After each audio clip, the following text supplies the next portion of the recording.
देखो आज हम आपको एनसीईआरटी गणित कक्षा 10 प्रश्नावली 10.2 बताने वाले हैं। ठीक है, और सवाल नंबर 5वां है। ठीक, जो कि हमने पहले से चित्र बना लिया है और दिया है, सिद्ध करना है हमें और उपपत्ति से बताना है। ठीक है ना, तो पहले हम दिया है। ठीक है ना, तो दिया है हमें, आपको लिखना है ओ वृत्त का केंद्र है जो कि एपी बी वृत्त की स्पर्श रेखा है। ठीक है ना।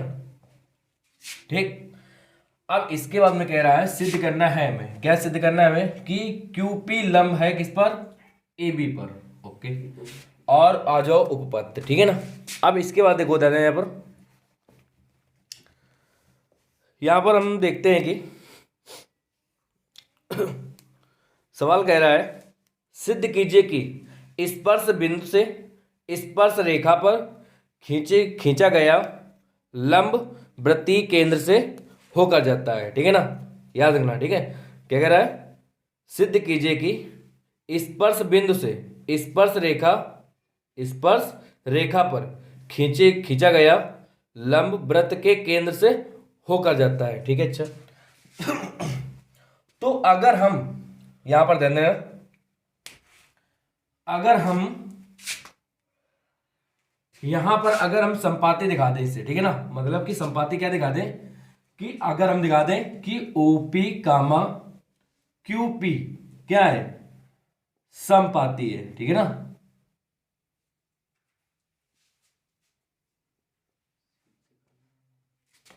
संपाति है। आदि में बन देगा। ठीक है, अब यहां पर देखो, अगर हम ये भी दिखा सकते हैं, ठीक है ना, तो हमारा पास प्रूव हो सके। ठीक है, अच्छा। तो अगर हम यहां पर अगर ये भी दिखाएंगे और ये भी, देखो ध्यान देना यहां पर, तो उपपत्ति में देखो, यहां पर ध्यान देना, यहां पर आपको उपपत्ति में लिखना है, यहां पर लिखना है आपको माना, हमने मतलब मान ले जाए। ठीक है ना, कि क्यू पी लंब है ए बी पर। ओके, जब क्यू पी लंब है ए बी पर, ठीक है, चलो अच्छा देखो आगे। फिर इसके बाद में तो हम क्या लिख सकते हैं? कोण क्यू पी बी बराबर कितने अंश है? 90 अंश। समीकरण फर्स्ट। ठीक है, अब इसके आगे देखो ध्यान पर, हम जानते हैं कि कोण ओ पी बी बराबर 90 अंश। ठीक है ना, समीकरण सेकेंड से। ठीक है ना, अब यहां पर लिखना है आपको,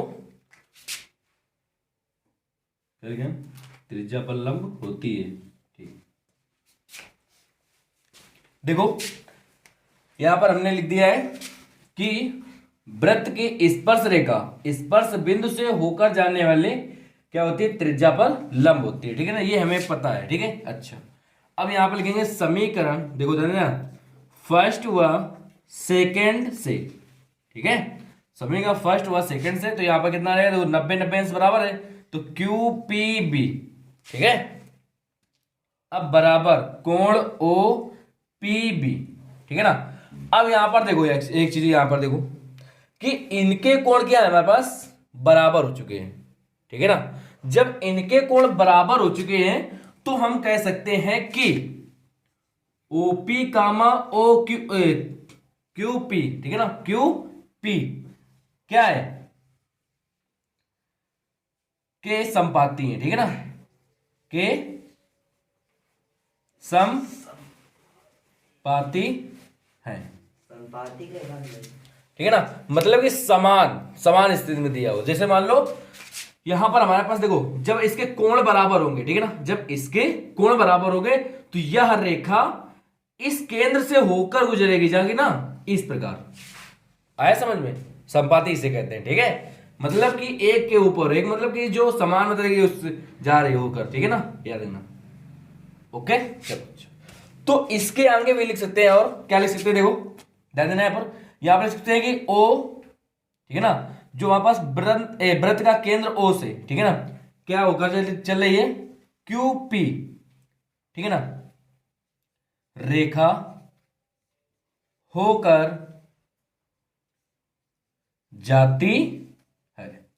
क्यों भाई, जब अगर संपाती है तो ये वाली जो रेखा होगी हमारे पास, वो जो PQ होगी जो रेखा, तो वो किससे, केंद्र से होकर गुजरेगी।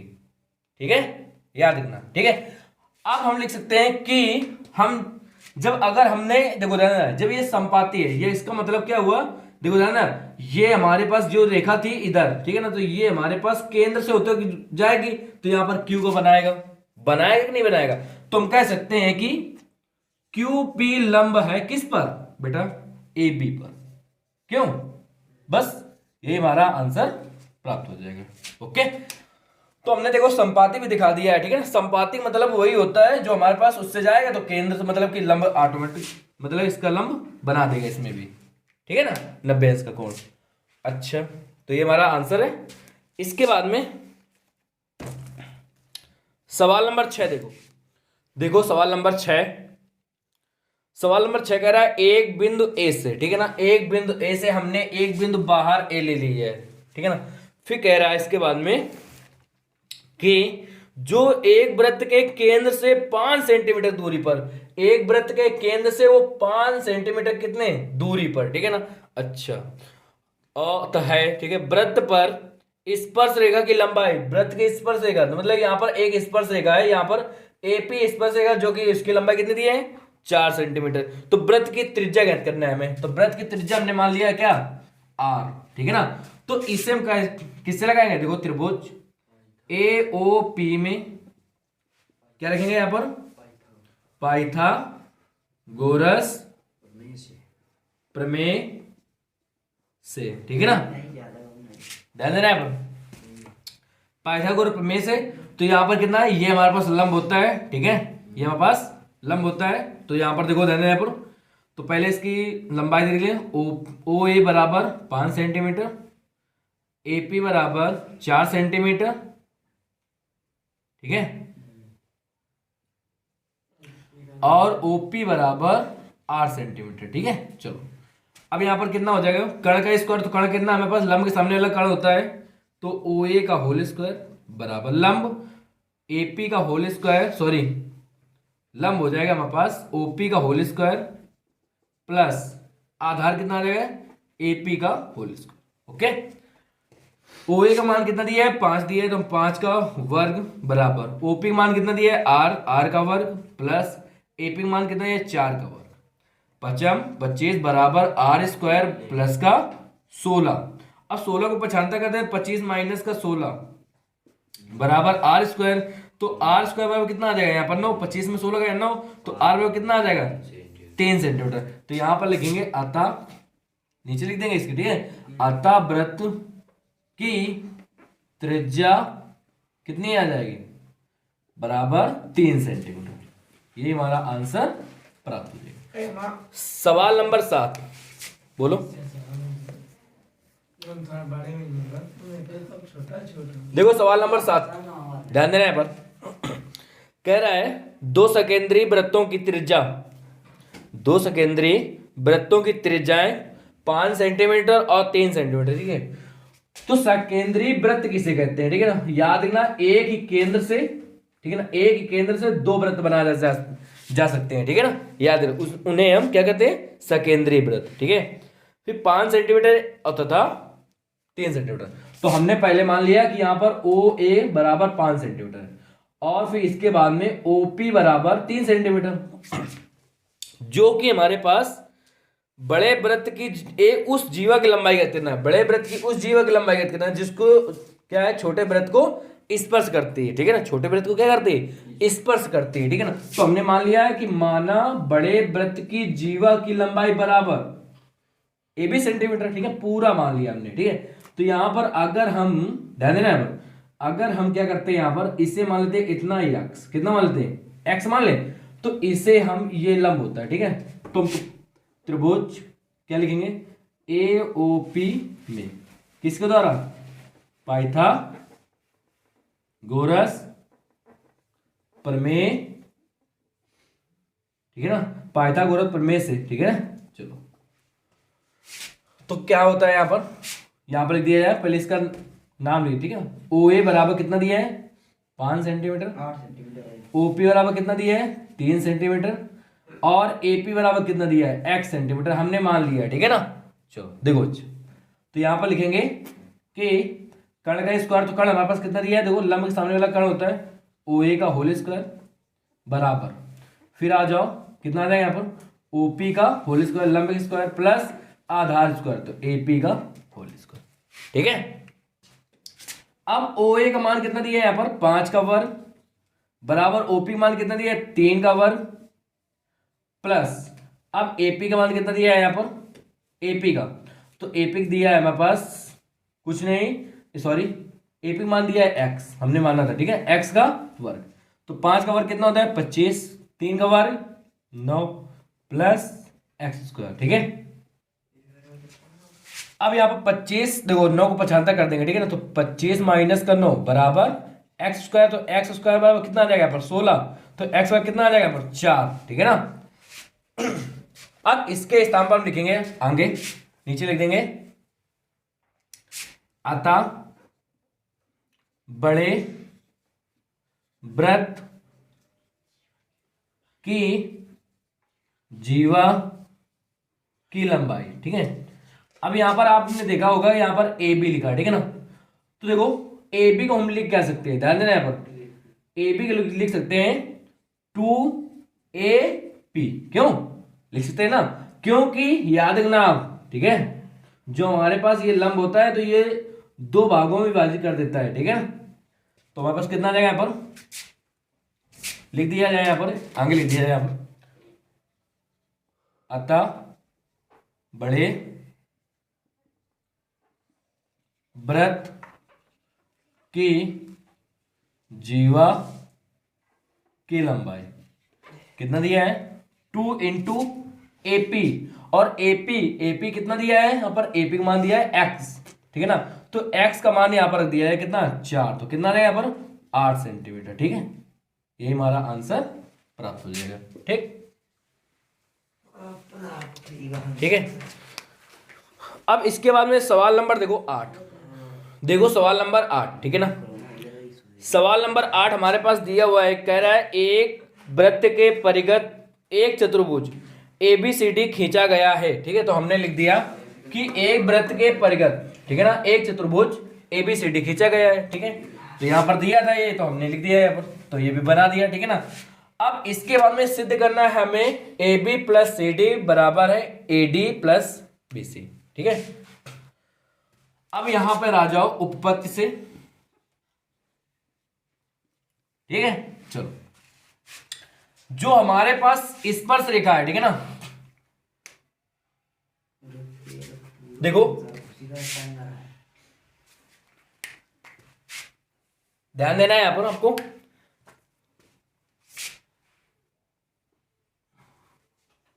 अगर हम दिया है मैं क्या लिख दें O वृत्त का केंद्र है, O वृत्त का केंद्र है, ठीक है ना, O वृत्त का केंद्र है, ध्यान देना है यहां पर, और इसके बाद में, ठीक है ना, AB कामा BC कामा CD और इसके बाद में और क्या है AD, ठीक है ना, AD वृत्त की स्पर्श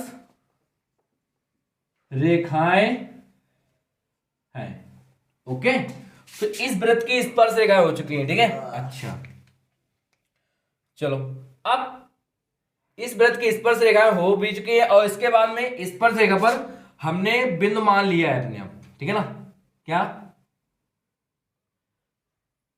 यहां पर स्पर्श रेखा पर बिंदु क्या है AP, सॉरी PQRS, ठीक है ना, हमने मतलब मान लिया है, ठीक है। अच्छा चलो अब यहां से आ जाओ उपपत्ति से, ठीक है ना, तो यहां पर हम देखते हैं कि यहां पर लिखेंगे कि देखो ध्यान देना है, यहां पर हमने लिख दिया पहले से वृत्त के बाह्य बिंदु से, ठीक है ना, बाह्य मतलब कि बाहर बिंदु पर है हमारे पास, ये मान लिया जाए यहाँ पर बाहर बिंदु, ठीक है ना, और इस पर 2 मतलब कि वृत्त पर इस पर 2 स्पर्श रेखा, मतलब कि जैसे AB और AD, ठीक है ना, स्पर्श रेखा होती है यहां पर, जैसे मान लिया जाए यहां पर और यहां पर स्पर्श रेखा, तो इनकी लंबाइयां क्या होती हैं बराबर होती हैं, क्या होती हैं बराबर होती हैं, समान होती हैं, ठीक है ना। तो बस इसके बाद यहां पर लिख दिया है आगे कि AP बी बराबर AS, ठीक है ना, समीकरण फर्स्ट। अब इसी प्रकार से फिर आगे देखो BP, क्या लिखेंगे यहां पर, BP बराबर BQ, समीकरण सेकेंड, ठीक है ना। अब इसके बाद में आ जाओ बेटा, देखो CQ नहीं लिखेंगे, अब लिखेंगे CR, क्या लिखेंगे, CR बराबर, अब लिखेंगे CQ यहां पर, ठीक है ना, समीकरण थर्ड। अब यहां पर देख लो इस प्रकार, देखो दादा हमने यहां पर इसका जस्ट उल्टा क्यों कर दिया, यहां पर हमने CR लिया और फिर CQ इसलिए हमने लिया कि हमारे पास BQ दाहिने साइड में है ना, तो हमको CQ भी दाहिने साइड में होना ही चाहिए ना, क्यों, है बात कि नहीं। इसी प्रकार से हमने देखो AP हमने लिया बाएं साइड में, तो BP भी होना चाहिए मेरे पास बाएं साइड में, ठीक है ना। अब इसी प्रकार से CR, फिर इसके बाद लिखेंगे क्या, DR बराबर कितना लिखे बेटा, DS, समीकरण फोर्थ। चलो अब यहां पर लिखते हैं समीकरण फर्स्ट कामा सेकेंड कामा थर्ड व फोर्थ को क्या करने पर, जोड़ने पर, अच्छा, तो यहां पर जोड़ दिया जाए बेटा, देखो AP plus BP plus CR plus DR, okay, चलो बराबर AS प्लस का BQ प्लस CQ प्लस का DS, ठीक है। अच्छा अब इसके बाद देखो AP और BP, तो ध्यान देना बेटा, यहां पर हमारे पास AP और BP, तो कितना हो जाएगा पूरा AB, ठीक है ना।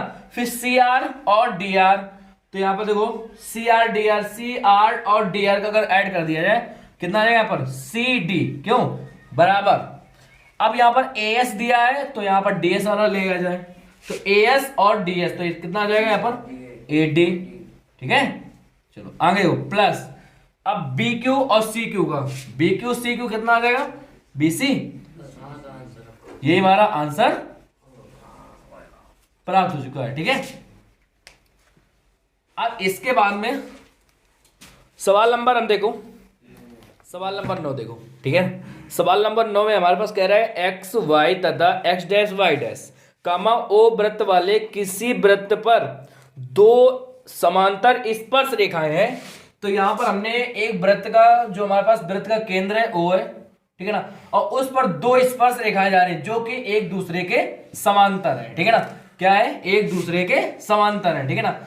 अच्छा फिर इसके बाद में कह रहा है और स्पर्श बिंदु C पर स्पर्श रेखा AB, ठीक है ना, स्पर्श रेखा AB मतलब बिंदु है C, तो स्पर्श रेखा क्या है AB है, ठीक है। अच्छा एक्स वाई को A तथा एक्स डैश वाई डैश को B पर क्या करती है, प्रतिच्छेद करती है, B पर क्या करती है, प्रतिच्छेद करते हैं, ठीक है। अच्छा अब यहां पर आपको लिखना पहले दिया है, तो दिया में कहां से कहां तक लिखना है आपको, एक्स वाई तथा एक्स डैश वाई डैश कामा O केंद्र, ठीक है ना, फिर डॉट डॉट डॉट मतलब पूरा लिखना है, फिर इसके बाद लिखना है आपको B पर क्या करती है, प्रतिच्छेद करती है, ठीक है ना, इतना आपको दिया में लिखना। इसके बाद में एक रचना करना है, ठीक है ना, रचना क्या क्या करना है हमें कि OC, ठीक है ना, क्या किया हमने, OC को क्या किया, मिलाया, ठीक है ना, ओके। जबकि हमसे सवाल में मतलब कि ये नहीं कहा था कि मतलब कि OC को मिलाया, ठीक है ना, तो हमने एक रचना भी कर रहे हैं, ठीक है ना। अब इसके बाद आ जाओ सिद्ध करना है, ठीक है, सिद्ध क्या करना है हमें, कोण AOB बराबर कितने अंश, 90 अंश। तो देखो बेटा AOB मतलब ये हमें 90 अंश का कोण दिखाना है, ठीक है। चलो अब आ जाओ उपपत्ति से, ठीक है।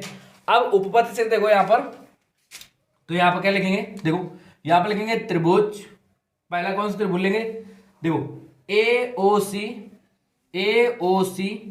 फिर तथा फिर त्रिभुज AOP में, अब इसके बाद देखो यहां पर क्या लिखेंगे, देखो OC बराबर OP वृत्त की क्या है, इसका कारण भी बता दीजिए, ठीक है ना। वृत्त की क्या है, त्रिज्या है, त्रिज्या है, ठीक है। चलो आगे, अब इसके बाद आ जाओ ओ ए, ठीक है ना। ओ ए बराबर ओ ए क्या है, उभयनिष्ठ। ओके, तो उभयनिष्ठ है। इसके बाद में देखो ध्यान है यहाँ पर, अब इसके बाद देखो यहां पर हमने आपको बताया था, ठीक है ना, स्पर्श बिंदु से स्पर्श देखा, मतलब कि केंद्र से होते हुए क्या कहते हैं, लंब कहलाते हैं। तो यहां पर कितना जाएगा, कोण 1 और 2। तो यहां पे कितना है, कोण 1 बराबर कोण 2 बराबर कितने अंश आ जाएगा, 90 अंश। तो देखो ध्यान देना, भुजा भुजा कोण से मतलब साइड साइड एंगल, ठीक है ना। तो यहां पे लिखना है आपको देखो त्रिभुज, पहले ए ओ सी सर्वांगसम त्रिभुज ए ओ पी, ठीक है। आगे को इसके बाद आपको लिखना है क्या, देखो ध्यान देना, लिखना है आपको साइड साइड एंगल से, ठीक है ना, याद रखना, मतलब कि भुजा भुजा कोण से, ठीक है, के नियम से। चलो अच्छा, अब आगे आ जाओ। इसके बाद में फिर यहां से हम क्या कर सकते हैं, देखो जब हमारे पास दो त्रिभुज सर्वांगसम है, ठीक है ना, दो त्रिभुज क्या है, सर्वांगसम है, तो उन्हें हम कह सकते हैं कि उनकी सभी भुजाएं क्या होती हैं, बराबर, उनके सभी के कोण क्या होते हैं, बराबर, ठीक है ना। तो यहां पर इसका ये कोण और ये कोण मान लिया जाए ये कोण बराबर है, तो यहां पर लिखा जाए कोण ए ओ सी बराबर ए ओ पी। कितना आ जाएगा कोण ए ओ पी, ठीक है ना। इसके बाद में कोई बात नहीं, देखो यहां पर लिखना है समीकरण क्या, फर्स्ट, ठीक है ना, समीकरण फर्स्ट। चलो अच्छा, अब इसके बाद में यहां पर एक और चीज लिखना है आपको, सीपीसीटी के द्वारा, सीपीसीटी के द्वारा, किसके द्वारा हो जाएगा, सर्वांगसम के द्वारा, ठीक है। आप देखो बेटा आगे, अब हमारे पास ध्यान देना है पर, अब हमारे पास ये वाला त्रिभुज दिखाना है आपको सर्वांगसम, ठीक है। तो आपको लिख देना है इसी प्रकार से, क्या लिखोगे, इसी प्रकार से। ओके, जब इसी प्रकार से लिख दोगे तो यहां पर लिखेंगे कोण त्रिभुज बीओसी सर्वांगसम है त्रिभुज बीओक्यू। क्यों, तो जब ये भी सर्वांगसम हो जाएगा तो ये भी और ये भी क्या हो जाएगा, कोण बराबर। तो यहां पर लिखेंगे कोण, क्या लिखेंगे, बीओसी बराबर क्या लिखेंगे, फिर आगे बीओ कोण बीओक्यू, समीकरण सेकंड, ठीक है ना। अब इसके बाद में यहां पर लिखेंगे समीकरण फर्स्ट व सेकंड को क्या करते हैं, ऐड कर देते हैं, ठीक है ना, को जोड़ने पर, ठीक है ना, जोड़ने पर। अब यहां पर देखो ध्यान देना यहां पर, चलो अच्छा इसे ना जोड़े, ठीक है ना, सॉरी, देखो इसको समीकरण फर्स्ट एंड सेकंड मानो। अब हम क्या करते हैं, यहां पर लिखते हैं पीओक्यू एक, ठीक है ना, वृत्त का क्या है, वृत्त का व्यास है, क्यों, व्यास है। और जब वृत्त का ये व्यास है तो ये कितने अंश का कहलाएगा, 180 अंश का कोण। तो यहां पर सभी कोण दिखा दिया है, कोण बीओक्यू प्लस कोण बीओसी प्लस कोण कितना है बेटा, एओसी प्लस कोण फिर कितना आ जाएगा, एओपी। कितने अंश का होता है, 180 अंश का। इसको मैं एक सरल भी देखा कह सकते हैं, ठीक है ना। अच्छा देखो, अब ये 180 अंश का होता है, तो यहां पर देखो हमारे पास हमको सिर्फ इतना ज्ञात करना है, ठीक है ना। तो हमें इनके कोण का मान रखना है आपको, ठीक है। तो कैसे, जैसे मान लिया जाए बीओक्यू किसके बराबर है, ठीक है ना, बीसी किसके बराबर, देखो बीओसी, ठीक है ना, बीओसी बराबर यहां पर लिख दो। अच्छा, समीकरण किसके से, फर्स्ट व सेकंड से, ठीक है।